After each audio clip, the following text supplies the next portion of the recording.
Morning বন্ধুরা, শুভ সকাল। আবার চলে এসেছি একটা ছোট্ট নতুন ব্লগ নিয়ে আপনাদের কাছে।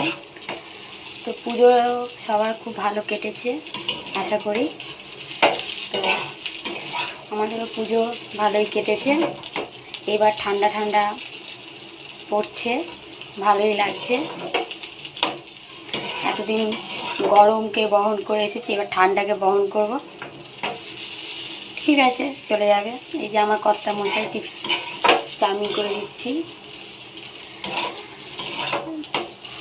তো আপনারা যেখান থেকেই দেখবেন কমেন্ট করবেন, শেয়ার করবেন আর আমার পাশে থাকবেন। তো এতদিন পুজোয় খুব ব্যস্ততা ছিলাম। আমার ঝুলিতে যা যা গল্প ছিল আপনাদের সঙ্গে শেয়ার করেছি। মানে ঠাকুর দেখা থেকে ঠাকুরের বিসর্জন থেকে সবই শেয়ার করেছি। আমার ঝুলিতে কিছু গল্প নেই, আর শেয়ার করতে পারবো না। রোজ আমাদের যেটা ডিউটি সেটাই শেয়ার করতে হবে। কার কার ভালো লাগে তার কমেন্টে শেয়ার করে জানাবেন। চলো।